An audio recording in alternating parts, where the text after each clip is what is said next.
Now that things are starting to get back to normal in Medellin, Colombia, it's time to start thinking of things to do when you get there. Follow along. You're watching DC Born Rob. It's time to travel. Okay, good morning, good evening, good afternoon, wherever it is you're located, and thanks for watching. My name is Rob, also known as DC Born Rob or DC Rob. Thanks for watching. Now that things are starting to get back to normal, it's time to travel. I don't care where really, but in this video, we're going to focus on Medellin, Colombia, and things to do when you're in Medellin, Colombia. First thing, get picked up at the airport by Andres. Second thing, breakfast at Sweet Georgia Cafe. Third thing, lunch at Brooklyn's restaurant in Poblado. And then from there, we jump into a few other things. So follow along. Okay, first, I guess this is one of my first tours I did. It was a walking coffee tour. Gave you a few sights of the city. We got to drink some coffee at the end, and here you can see they took us by a small operation where they actually roasted, I guess, I forgot what they called it, a special roast or something. It was a particular roast just for one buyer. So it was up in the Floresta area, which I guess is like another stop up from the Estadio.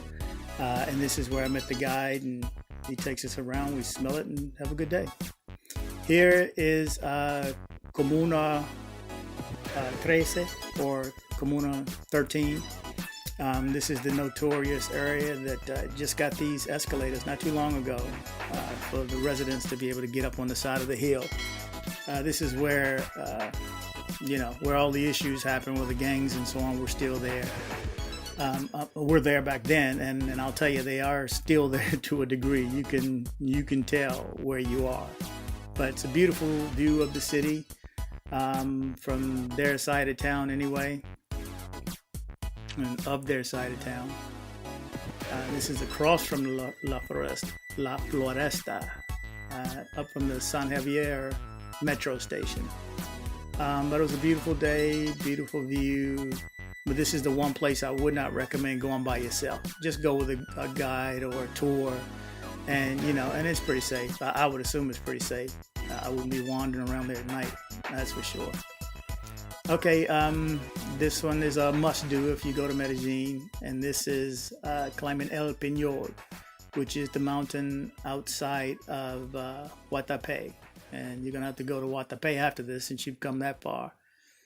I forget how long a drive it was, maybe an hour and a half, 2 hours, maybe, through the mountains.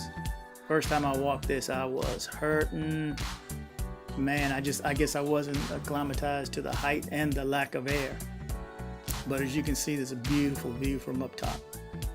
Beautiful. Supposedly this is man-made too. So when you get to the top, you think you're at the top, you're not. But this is Guatapé, very colorful city. People actually live here too. It's almost like a backdrop of a movie studio. Very touristy though, but it's a must-go. If you go to Medellin, you're going to want to take that day tour. We actually had a guide that went with us and took us, well, a driver that took us out there. He kept riding around with us. But anyway, that's another thing. But here, as you can see, it's pretty colorful. This is behind the church. Every small town has that church and possibly a water fountain like this one in the middle of town. It's a must-go. Next, I'd say this is probably one of the best experiences I've ever had, and that's paragliding. You actually just run and go jump off the edge of the mountain. You're tandem, of course, so there's somebody connected to the back of you, and he's the one that guides it. But basically, you just run off the edge of this mountain, just as we're doing right now, and all of a sudden, you're in the air. But I'm going to tell you, the most beautiful view. They tell you to wear a jacket. Even on a warm day, which I did, and didn't get it until we got higher up in the air, and it's like, whoa, it's a big difference. But the view is incredible. Best experience I've ever had. Best physical experience. I've jumped out of a plane, I've jumped off the stratosphere in Vegas, but this, thrilling. Of course, there's plenty of mountains, so if you want to go mountain climbing, I did the Tres Cruces, That's easy to find somebody to walk up and guide you up. This was a struggle. And get this, I did this the day after climbing that mountain, because you have to walk up the rest of that mountain to paraglide. And I climbed this mountain. I was hurting. And it took so long. I guess we left midday and then went to the top, and all the views are amazing, beautiful. This is just halfway up. And you get up to the Tres Cruces and the Three Crosses. There's like a weightlifting. The weightlifting is everywhere. But anyway, we keep walking, and it got towards the end of the day, and we walked down. It was actually getting dark. So it was sketchy. Probably the whole time I was there, the most sketchy. And this one's Pueblito Paisa. It's right in town. It's like a little mountain in the middle of a bowl. If you saw my last video, I kind of explained it like the mountains surround the valley like a bowl. And in the middle, there's a hill right in the middle of it. And this is Pueblito Paisa. It gives you the old town feel, like it's a replica of an old pueblo way back in the day. Of course, you have the obligatory church in the middle of the town square. I love Medellin sign. This guy was pretty weird, standing there, of course, and he moves when you pay him. So don't pay him, just watch him stand still all day. But it's a must do. You'll be riding up this mountain for a few minutes.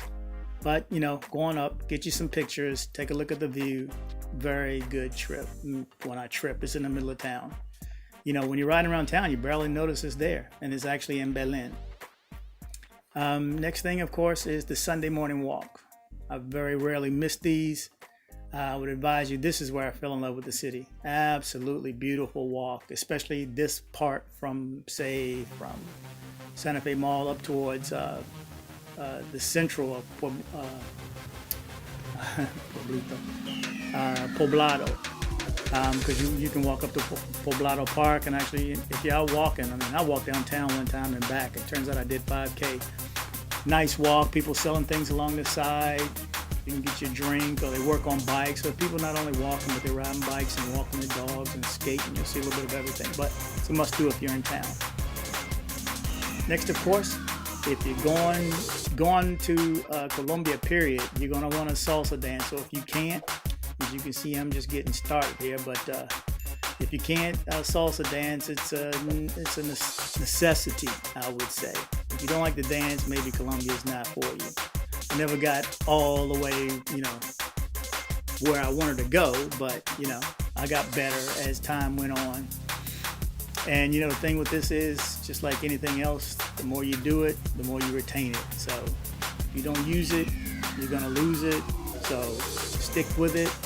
Find you somebody less expensive than this. This was dance-free in a Poblado off of Calle 10 Sur, which is 10th Street South, the south side. There's two different Calle 10.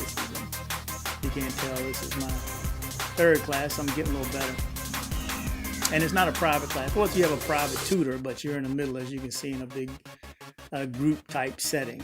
And then on Saturday, Friday and Saturday, I think. Friday they have group dances, group lessons.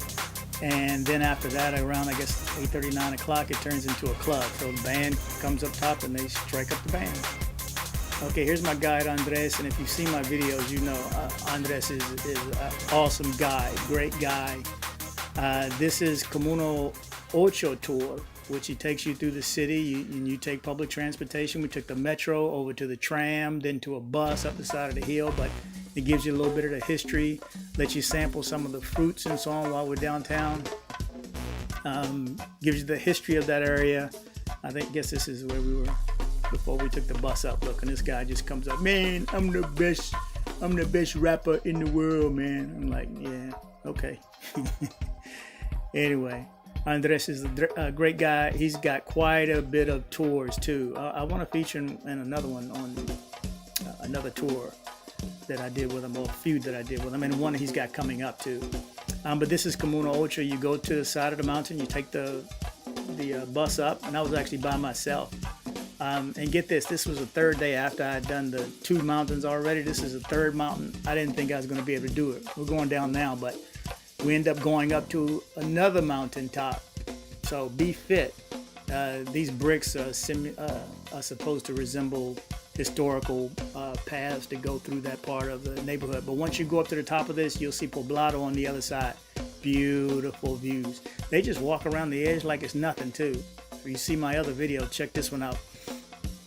And because I'm like, oh, dude, I'm not getting close to the edge of that. But he tells you the whole history, how they just got the bus service up there like 3 or 4 months ago. They were having to walk a couple hours up the side of the mountain. So that's where public transportation stands out. Of course, if you're in Medellin and you have a few dollars, got to get a tattoo. But anyway, he did a great job. I actually got a Medellin. I love Medellin tattoo. I'd already had a couple so far, but this one was, I mean, you can't beat the price when you go down here. This type of thing probably costs 3-4 times as much in the States. So I thought he did a great job. But I'm back at with Andres, and his company is called Nomad Travel. So look him up. If I don't add a link today, I will shortly, especially to his new excursion. But we're at Poblado Park. He's basically showing me and telling me the history of Poblado and another side of Poblado. Everybody knows Poblado Park, or Parquillera, should I say. Everybody goes to party, get drunk, and this where all the girls of the night walk around. But this one is not a tour, but I want to talk to Alex and see if he can work it out, because this was awesome. I got to actually go into his sound studio, and he actually does professional movies where he does the sound and everything, from the breath to the walking to the gun cocking. This is him showing me him running around in a fight scene or just walking. Like, so they have all the mics to get specific on the feet. They do all the sound from the movie. They even reduplicate the people talking. Well, they clear it up, should I say that. Everybody has one microphone on them, supposedly, on the sound stage. So he takes that and he cleans it up, re-adds it. If you're in Medellin, you got to stop by Sweet Georgia Cafe. This is us one night watching a game. Of course, soccer, or should I say football, is big down there. You'll see everybody in a yellow jersey. I have mine. And plus the food is good. You'll get a little camaraderie, get to meet a few expats, and then go on your way and scoot on out and see the city. If you're coming, you got to hear live music. Live music. And I'm talking salsa, of course. So, but here's the thing. They don't start normally until like 12:30. I think this one started at 12:30. So Nirvana starts at 12:30. Crazy. And then this one is a must-do. You know, riding the trams up the side of the mountains if you can. This is on our way to Parque RB, which is a park, private park. You can go grab some food up there. They have little, suites up there. Take a look at the park. But this is a must-do, just riding the tram. You know, this is what gets people to the top of the mountain. So here's just a few things for you guys to check out while you're in town. There's obviously a lot more to do and a lot more to do in Colombia, but here's a few things to get you going. Anyway, thanks for watching. Please subscribe. We have a YouTube channel. Like it. Please comment and share if you like the video. Please subscribe and kick the bell.